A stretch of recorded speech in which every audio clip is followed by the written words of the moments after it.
Hello students, welcome to Mohit Batsal classes.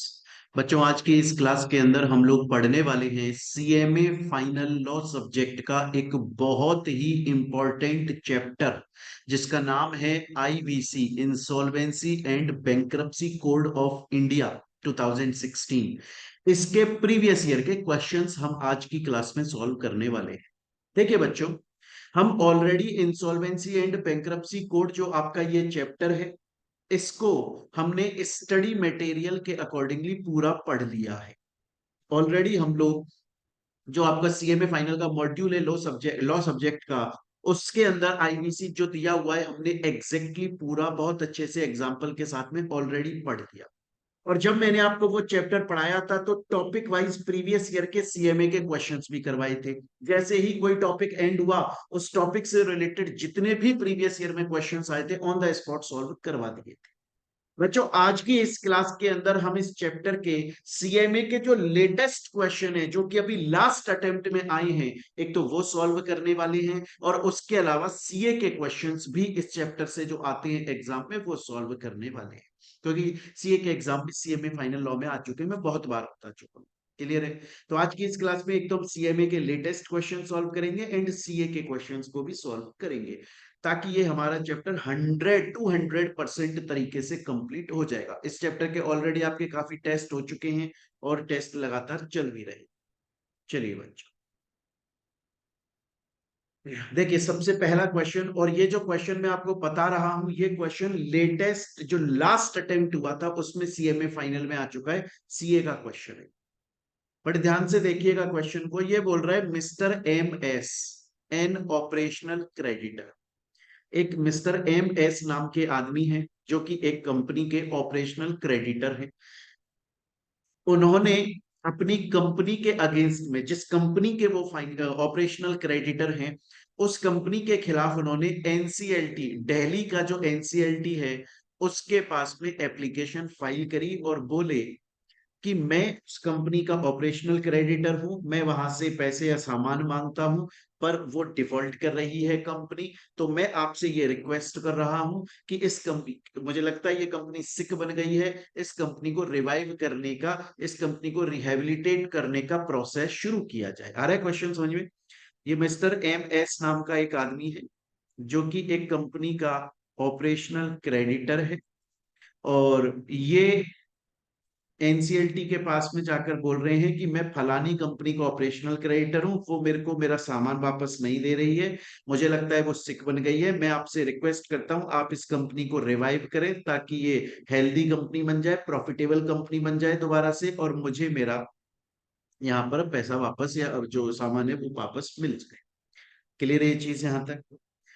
अब हुआ ये बच्चों, क्योंकि एनसीएलटी के पास में एप्लीकेशन आ गई, तो एनसीएलटी ने क्या किया, एनसीएलटी ने एक वीएस नाम का आदमी अपॉइंट कर दिया जो कि इंटरिम रिजोल्यूशन प्रोफेशनल बन गया। इंटरिम रिजोल्यूशन प्रोफेशनल बन चुका है और वो अपॉइंट हो गया, मिस्टर वीएस को एनसीएलटी ने अपॉइंट कर दिया। और मिस्टर वीएस ने अपने अपॉइंटमेंट के बाद एक कमिटी ऑफ क्रेडिटर्स जो है वो कॉन्स्टिट्यूट कर दी, वो भी कमिटी ऑफ क्रेडिटर्स भी कॉन्स्टिट्यूट कर दी गई है। यहां तक की कहानी क्लियर है? मिस्टर एमएस नाम का आदमी ऑपरेशनल क्रेडिटर है टीआर लिमिटेड कंपनी का। उसने एनसीएलटी से बोला है टीआर लिमिटेड सिक बन गई है, इसको रिवाइव करो। एनसीएलटी ने मिस्टर वीएस नाम का एक इंटरिम रिजोल्यूशन प्रोफेशनल अपॉइंट कर दिया, और उस वीएस, मिस्टर वीएस ने, इंटरिम रिजोल्यूशन प्रोफेशनल ने कंपनी को रिवाइव करने का प्रोसेस शुरू करने जा रहा है। उसके लिए उसने क्रेडिटर्स ऑफ कमिटी भी कॉन्स्टिट्यूट कर दी है। लेकिन अब ये जो ऑपरेशनल क्रेडिटर है एमएस, इसका और कंपनी के बीच में आउट ऑफ कोर्ट सेटलमेंट हो गया, बाहर राजीनामा हो गया इन लोगों का। तो अब जो मिस्टर एमएस है, जो ऑपरेशनल क्रेडिटर है, वो ये बोल रहा है कि भैया मुझे अब इस कंपनी के खिलाफ एप्लीकेशन नहीं लगानी एनसीएलटी के पास में, और मैं नहीं चाहता कि अब इस कंपनी को रिवाइव करो। मेरी जो एप्लीकेशन मैंने लगाई थी एनसीएलटी के पास, मैं उसे विड्रॉ करना चाहता। आई बात समझ में? ऑपरेशनल क्रेडिटर ने पहले एप्लीकेशन लगाई, एनसीएलटी ने इंटरिम रिजोल्यूशन प्रोफेशनल अपॉइंट करा, क्रेडिटर्स की कमेटी भी कॉन्स्टिट्यूट हो गई, लेकिन अब ऑपरेशनल क्रेडिटर बोला नहीं नहीं, मुझे कोई, मेरी जो एप्लीकेशन लगाई थी मैंने, वो मैं एप्लीकेशन विड्रॉ करना चाहता हूं। ये यहां तक का क्वेश्चन है। अब वो mister M S operational creditor अपनी एप्लीकेशन को विड्रॉ करना चाहते हैं, लेकिन जो मिस्टर वी एस है, जो इंटरिम रिजोल्यूशन प्रोफेशनल है, उसने डिनाई कर दिया, उसने मना कर दिया। उसने ये बोला ऑपरेशनल क्रेडिटर से, एम एस से, उसने ये बोला कि भैया क्योंकि क्रेडिटर्स की कमिटी कॉन्स्टिट्यूट हो चुकी है, इसलिए अब आप अपनी ऑलरेडी लगाई हुई एप्लीकेशन को विड्रॉ नहीं कर सकते। इंटरिम रिजोल्यूशन प्रोफेशनल ने रिजेक्ट कर दिया। उसने, मिस्टर बीएस ने ये बोला मिस्टर एमएस ऑपरेशनल क्रिएटर से कि भैया तुमने जो एप्लीकेशन लगाई है इस टीआर लिमिटेड को रिवाइव करने के लिए, अब तुम उसे नहीं विड्रॉ कर सकते क्योंकि क्रेडिटर्स की कमिटी कॉन्स्टिट्यूट हो गई है। ये बच्चे क्वेश्चन की सिचुएशन दी गई है। अब आपसे जो क्वेश्चन पूछा जा रहा है उसका जवाब देखेंगे।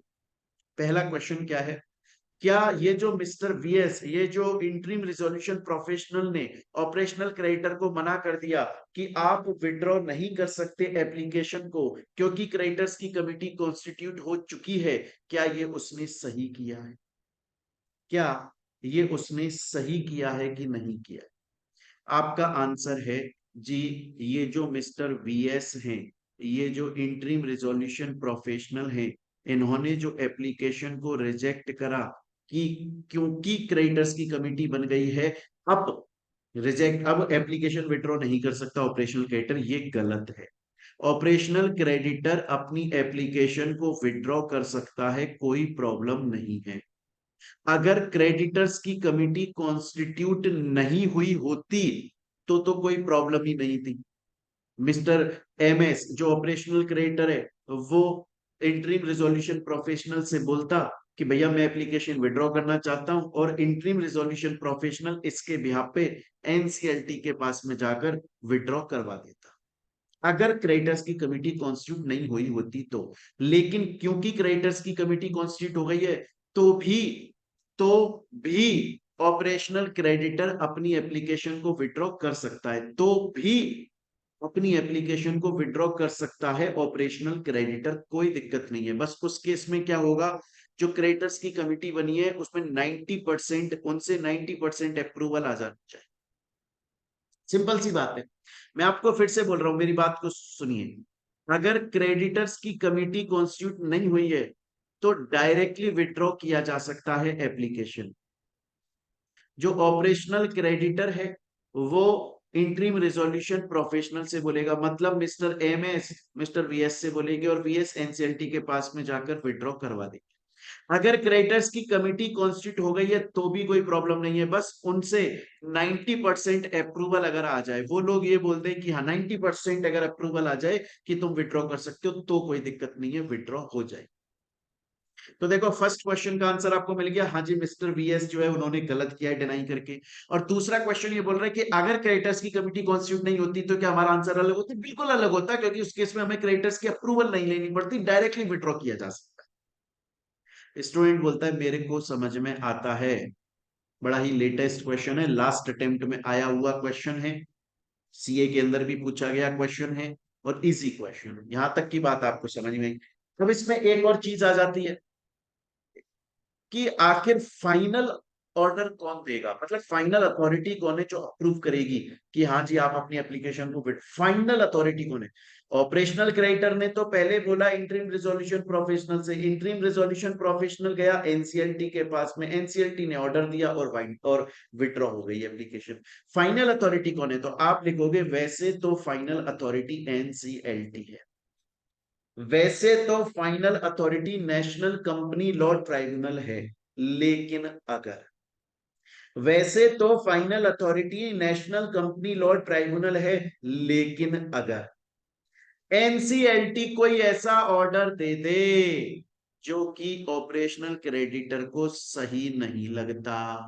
ऑपरेशनल, वैसे तो फाइनल अथॉरिटी एनसीएलटी है, वैसे तो एनसीएलटी के पास में पावर है, वो डिसाइड करेगी कि ऑपरेशनल क्रेडिटर अपनी एप्लीकेशन को विड्रॉ कर सकता है कि नहीं, ये अथॉरिटी एनसीएलटी के पास में है, मान रहे हैं बात। लेकिन अगर एनसीएलटी ने कोई ऑर्डर दिया, ऑपरेशनल क्रेडिटर उससे खुश नहीं है, ऑपरेशनल क्रेडिटर उससे अग्रीव्ड हो गया, दुखी हो गया, हानि पहुंची उसको, लॉस हुआ उसका, राइट्स इन्फ्रिंज हुए, उसके राइट्स वायलेट हुए, अधिकारों का खनन हुआ, तो उस केस में ऑपरेशनल क्रेडिटर एनसीएलटी के खिलाफ एनसीएलटी के पास में एप्लीकेशन लगा सकता है। आया समझ में? तो बच्चों ये लेटेस्ट क्वेश्चन अभी लास्ट अटेम्प्ट में आया था, जो कि हमने यहां पर सॉल्व कर लिया। चलते हैं प्यारे बच्चों, नेक्स्ट नेक्स्ट क्वेश्चन। ये सब कुछ आपके पास में जो क्वेश्चन बैंक है उसके अंदर बच्चों सब कुछ ये A to Z लिखा हुआ है एक एक। नेक्स्ट क्वेश्चन देखिएगा। ये बोल रहा है कि एक एवरलास्टिंग लिमिटेड नाम की कंपनी है जो कि अब लिक्विडेशन में चली गई है, मतलब वो बंद हो रही है, वाइंड अप हो रहा है, वो रिवाइव नहीं हो पाई। वो रिवाइव नहीं हो पाई क्योंकि रिवाइव कौन सी कंपनीज हो पाती हैं? रिवाइव वो कंपनीज हो पाती हैं जो बहुत ज्यादा लॉस में नहीं गई होती हैं। कोई कंपनी जो बहुत ज्यादा लॉस में चली जाती है फिर उसको रिवाइव कर पाना मुश्किल होता है, इसलिए फिर उसका वाइंड अप, उसका लिक्विडेशन आ जाता है। अब हुआ ये है भैया कि एवरलास्टिंग लिमिटेड जो कंपनी है वो लिक्विडेशन वाइंड अप में चली गई। XYZ बैंक लिमिटेड जो कि इसके सिक्योर्ड क्रेडिटर्स थे, secured creditors. Everlasting limited company के सिक्योर्ड क्रेडिटर था जिसका नाम है XYZ बैंक लिमिटेड। उन्होंने बोला कि यार, XYZ क्या बोल रहा है, देखो बड़े ध्यान से सुनो, XYZ कौन है? क्रेडिटर। XYZ ये बोल रहा है कि यार ये जो कंपनी है एवरलास्टिंग लिमिटेड, ये मेरे से लोन लेने आई थी और इसने मेरे पास में एक सिक्योरिटी रखी थी, आज ये बंद होने पर आ रही है, तो इसने जो सिक्योरिटी मेरे को रखी थी मैं उसे एनफोर्स कर लेता हूँ, मतलब मैं उस सिक्योरिटी को अपने कब्जे में ले लेता हूँ भाई, इसीलिए तो ये प्रॉपर्टी सिक्योर करवाई थी मैंने। तो XYZ ने ऐसा सोचा, लेकिन जो लिक्विडेटर है कंपनी का, जो कि कंपनी को वाइंड अप करवा रहा है, लिक्विडेट करवा रहा है, उसने मना कर दिया। उसने XYZ बैंक से बोला कि चाहे से आप सिक्योर्ड क्रेडिटर हो, चाहे से कंपनी ने अपनी कोई प्रॉपर्टी आपके पास में सिक्योर्ड करवाई थी, लेकिन क्योंकि आप फाइनेंशियल क्रेडिटर्स की जो कमेटी है उसके मेंबर नहीं हो, इसलिए आप अपने सिक्योरिटी इंटरेस्ट को एनफोर्स नहीं कर सकते, आपके पास में जो प्रॉपर्टी उसे कब्जे में नहीं ले सकते। क्वेश्चन आया समझ में? एक एवरलास्टिंग कंपनी जो है वो लिक्विडेट हो रही है, बैंक बैंक जो है वो उसने उसको पैसा दिया था और उसके पास में, उस कंपनी की, बैंक के पास में कंपनी की प्रॉपर्टी सिक्योर्ड है, मतलब ये सिक्योर्ड क्रेडिटर। अब ये क्योंकि कंपनी बंद हो रही है तो उस प्रॉपर्टी को अपने कब्जे में लेना चाहता है, पैसा रियलाइज करना चाहता है। पर यहाँ पे जो फाइनेंशियल जो लिक्विडेटर है उसने मना कर दिया, बोला चाहे से आप सिक्योर्ड क्रेडिटर हो बट क्योंकि आप फाइनेंशियल क्रेडिटर की कमिटी के मेंबर नहीं हो, इसलिए आप अपनी सिक्योरिटी इंटरेस्ट को एनफोर्स नहीं कर सकते। क्वेश्चन ये है, क्या लिक्विडेटर सही बोल रहा है? क्या सिक्योर्ड, कोई भी सिक्योर्ड क्रेडिटर तभी अपना सिक्योरिटी इंटरेस्ट एनफोर्स कर सकता है जब वो फाइनेंशियल क्रेडिटर की कमिटी का मेंबर है? क्या ये जरूरी है? आंसर है जी नहीं, लिक्विडेटर गलत बोल रहा है। ये जो XYZ बैंक है ये सिक्योर्ड क्रेडिटर है, ये सिक्योर्ड क्रेडिटर है, इसके पास में एक सिक्योरिटी इंटरेस्ट है,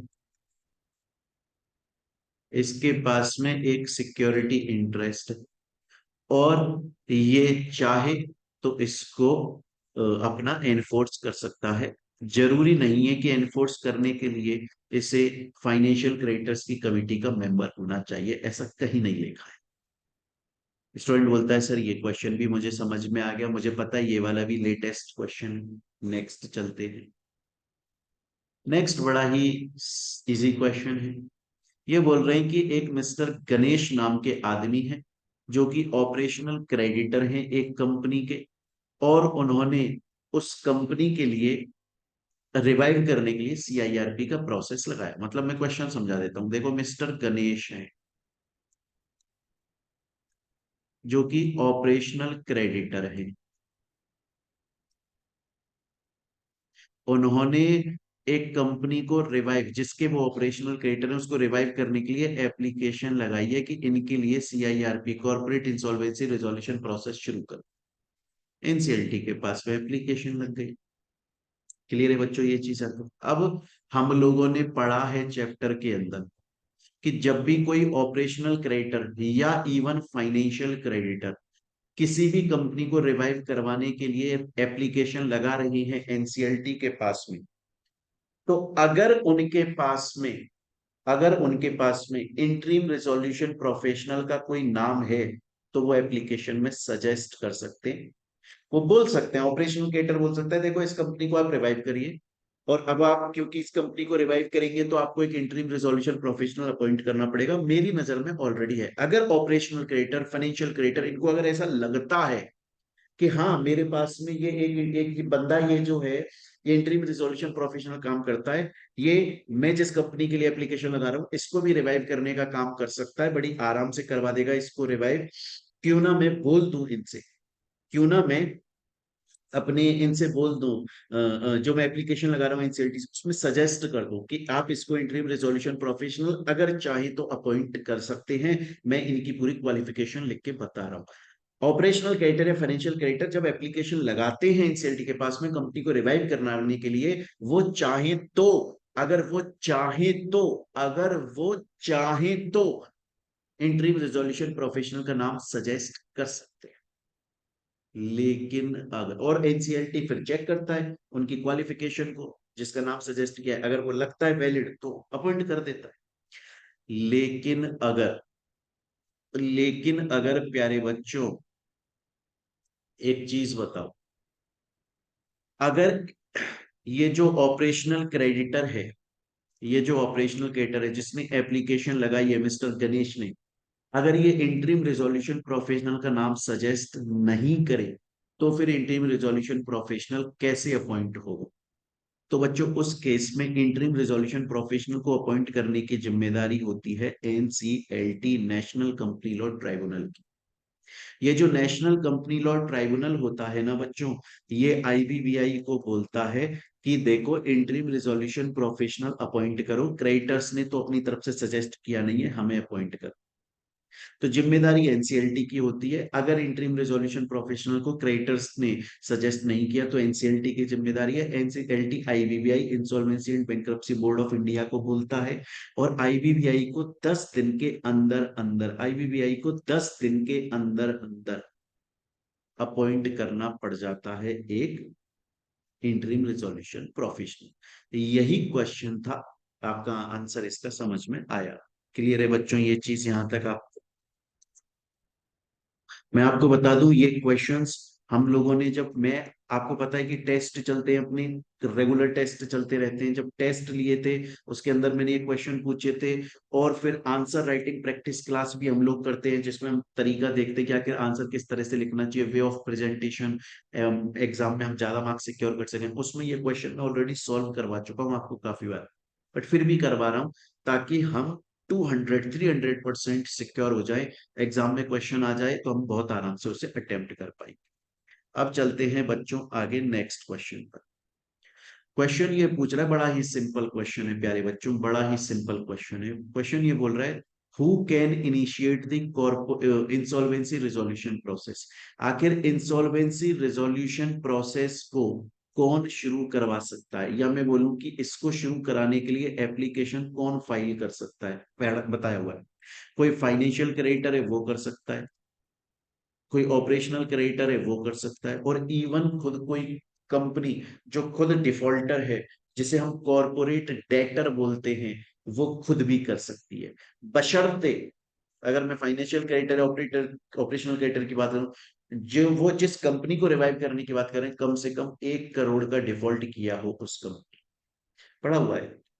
चलते हैं प्यारे बच्चों आगे नेक्स्ट क्वेश्चन पर। देखिए अब नेक्स्ट क्वेश्चन ये बोल रहा है कि एक आरकेजी इंफ्रास्ट्रक्चर कंपनी है, और आरकेजी इंफ्रास्ट्रक्चर कंपनी जो है वो कंटिन्यू लॉस में चल रही है, और क्योंकि वो कंटिन्यू लॉस में चल रही है इसलिए उसकी फाइनेंशियल पोजीशन खराब। तो हुआ ये कि एक उसका एम्प्लॉय है कंपनी का, जिसका एम्प्लॉय का नाम है दिनेश, जिसके 3 महीने की सैलरी बकाया है, कंपनी ने उसको 3 मंथ्स की सैलरी अभी तक पे नहीं करी, और उसका टोटल अमाउंट बनता है 4.5 करोड़, जो उसको मिलना चाहिए। कंपनी के ऊपर डिफॉल्ट कितने की बनी? 4.5 करोड़ रुपए की डिफॉल्ट बन गई। कैसे बन गई? क्योंकि उसने दिनेश जो उसका एम्प्लॉय है उसको 3 महीने की सैलरी नहीं दी, टोटल 4.5 करोड़ का डिफॉल्ट बन गया। क्वेश्चन ये है कि क्या ये दिनेश इस आरकेजी इंफ्रास्ट्रक्चर के अगेंस्ट में एनसीएलटी के पास में जाकर इस कंपनी को रिवाइव करने की प्रोसेस के लिए एप्लीकेशन लगा सकता है? जी हाँ, हाँ, हाँ, हाँ लगा सकता है जी, बिल्कुल लगा सकता है। अरे हमने पढ़ा है भैया, पढ़ा है भैया, पढ़ा है कि डिफॉल्ट कम से कम 1 करोड़ की होनी चाहिए। यहाँ पर तो डिफॉल्ट 3.5 करोड़ से ज्यादा की है, क्योंकि टोटल 4.5 करोड़ की डिफॉल्ट है, 3.5 करोड़ एक्स्ट्रा की डिफॉल्ट है। तो दिनेश जो है वो इस कंपनी का क्रेडिटर बन गया, और दिनेश अब इस आरकेजी इंफ्रास्ट्रक्चर कंपनी के अगेंस्ट में एनसीएलटी के पास इस कंपनी को रिवाइव कराने के लिए सीआईआरपी की एप्लीकेशन लगा सकता है, क्योंकि इसके पास में क्योंकि कंपनी इसके अगेंस्ट में 4.5 करोड़ का डिफॉल्ट लेकर खड़ी है, जबकि सिर्फ 1 करोड़ का होता तो भी एप्लीकेशन लग जाती। सिंपल सा क्वेश्चन है सर, हमने कर लिया, हमें समझ में आ गया, आगे चलते हैं, आगे चलिए। ये भी बड़ा सिंपल क्वेश्चन है बच्चों, डायरेक्ट क्वेश्चन है, हमने चैप्टर में बहुत अच्छे से पढ़ा है, देखिएगा।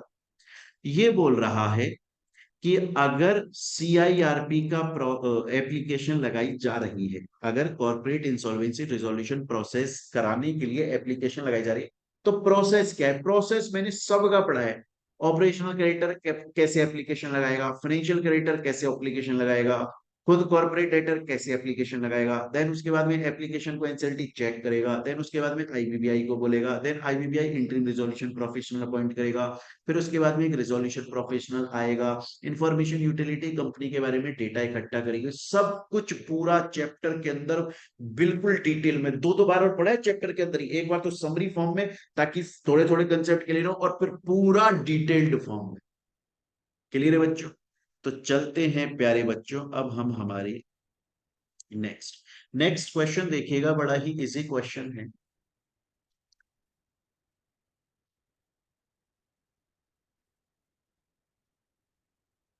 हमें पता है बच्चों, देखिए बड़े ध्यान से सुनिएगा। एक तो होता है कि एक कंपनी है और इस कंपनी ने ना डिफॉल्ट किया कम से कम 1 करोड़ का, तो ऑपरेशनल क्रेडिटर या फाइनेंशियल क्रेडिटर इसके अगेंस्ट में एप्लीकेशन लगा रहे हैं, वैलिड है क्योंकि डिफॉल्ट किया। कभी कभी ऐसा होता है कि कंपनी ने डिफॉल्ट ही नहीं किया, सपोज करो कंपनी ने डिफॉल्ट किया ही नहीं है, कंपनी एबल टू पे डेट, कंपनी डिफॉल्ट नहीं है, कंपनी के पास, कंपनी के ऊपर जो भी डेट अगर है तो वो उन्हें बहुत आराम से चुका भी रही है, टाइम जैसे जैसे जो जिस जिस दिन उसको भरना पड़ता है पैसा वो भर देती है, अनेबल टू पे डेट नहीं है, डिफॉल्टर कहीं भी नहीं है। पर अब कंपनी बोल रही है कि यार अब मुझे बंद होना है, अब मेरी इच्छा नहीं है काम करने की, अब मेरी इच्छा नहीं है काम करने की। जैसे मैं इसी चीज को बताता हूँ, ये जो मैं क्वेश्चन आपको पढ़ा रहा हूँ इसी तरह का क्वेश्चन आगे आएगा अभी इस चैप्टर में, वो कैसे होगा, वो इससे सेम आंसर दोनों का सेम है। मैं क्वेश्चन वो वाला अभी इसलिए समझा रहा हूँ ताकि ये क्वेश्चन आपको और डिटेल में समझ में आएगा। क्यों?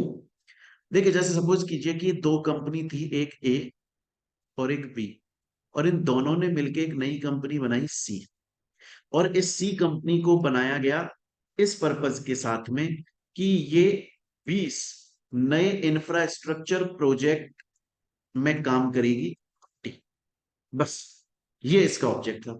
आज इस सी कंपनी ने 20 इंफ्रास्ट्रक्चर कंपनी में काम कर लिया साहब, हो गया खत्म। अब बोल रही कि जिस पर्पज के लिए बनी थी वो तो पूरा हो गया, तो अब इसको बंद कर दिया जाए।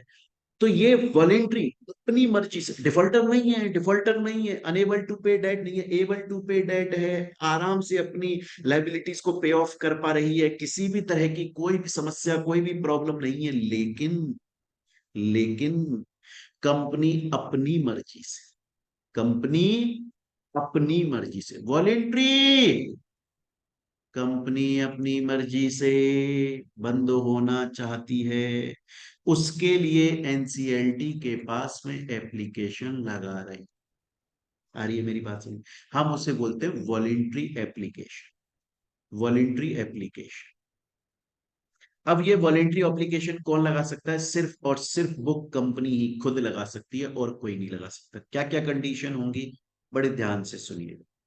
सबसे पहले तो उस कंपनी के बोर्ड ऑफ डायरेक्टर इस बात का डिक्लेरेशन देंगे, एफिडेविट, शपथ पत्र में ये डिक्लेयर करेंगे कि हमारी कंपनी एबल टू पे डेट है। ऐसा नहीं है कि हम अनेबल टू पे डेट है, ऐसा नहीं है कि हमने किसी का पैसा ले रखा है वो हम पे नहीं कर पा रहे, ऐसा कुछ भी नहीं है। हम अपनी मर्जी से, हम एबल टू पे डेट है, फिर भी हम अपनी मर्जी से, अपनी इच्छा से वॉलंटरी ये एप्लीकेशन लगा रहे हैं। सबसे पहले तो कंपनी के डायरेक्टर जो है वो देंगे।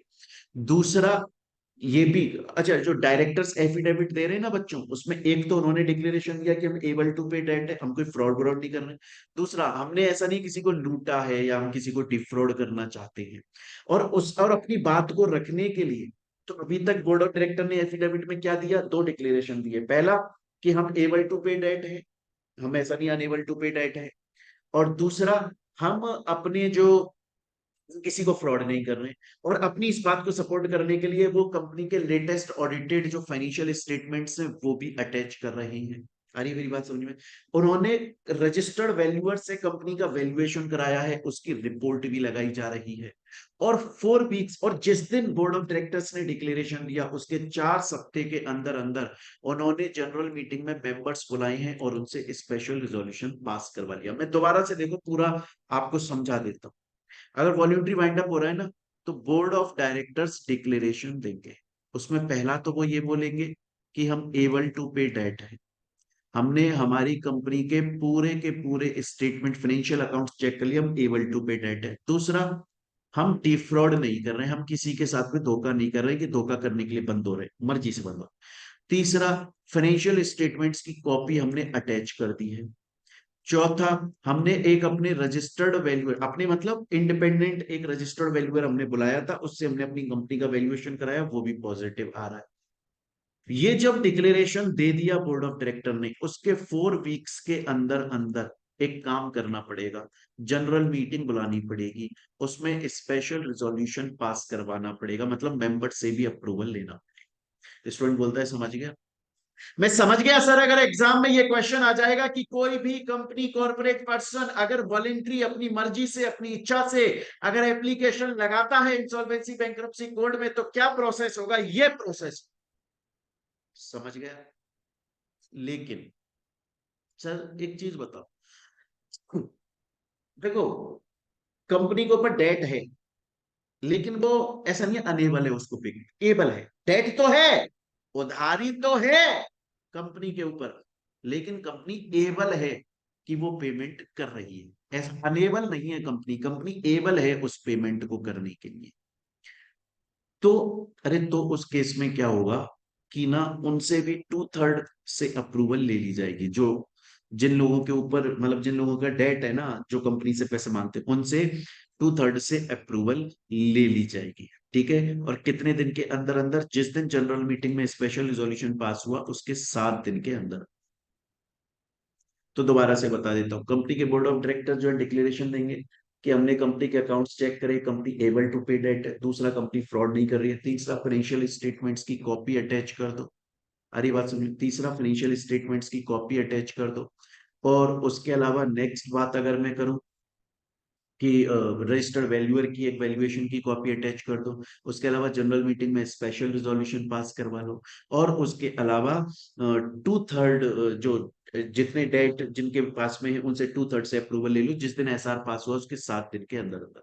फिर इन सब की जो कॉपी है वो आरओसी के पास में फाइल कर दो कि भैया सब ने, मेंबर्स ने हाँ बोल दिया है, हमारे जो, जिन लोगों क्रिएटर्स हैं जिनका हमारे डेट है जिनके ऊपर, उन्होंने हाँ बोल दिया, तो अब आप हमें वॉल्यूंटरी प्रोसीडिंग्स वाइंड अप कर दो। क्लियर ये चीज यहां तक? तो ये क्वेश्चन का आंसर है, बड़ा ही सिंपल है प्यारे बच्चों, मेरे ख्याल से आपको आ रहा है समझ में। यहां तक की बात आपको समझ में आ चुकी है। इसके बाद में, तो एक बार ऐसा करें बच्चों, एक बार पहले यहां तक आप लोग पढ़ लो, फिर बाकी का हम अपनी नेक्स्ट जो इसकी नेक्स्ट क्लास होगी, है ना, कल जो आपकी नेक्स्ट क्लास होगी उसके अंदर कंप्लीट कर देंगे इसको। एक बार में पूरा पढ़ लोगे तो भी आपके ऊपर कहीं बर्डन ना आ जाए। देखो पढ़ाई जो है ना बच्चों में इंटरेस्टिंग होनी चाहिए और इजी होनी चाहिए, कुछ सजा नहीं होनी चाहिए पढ़ाई की। एक ही बार में बस धुआंधार आज तो हम चाणक्य बन जाएंगे, वो सब नहीं होना चाहिए। आराम आराम से पढ़ो मस्ती से। तो यहाँ तक आपको समझ में आ गया, एक बार यहाँ तक इसको रिवाइज कर लो, आप लोगों के पास में नोट्स हैं ही। बाकी का फिर हम अपनी नेक्स्ट क्लास के अंदर आगे कंटिन्यू करते हैं। Thank you students, take care.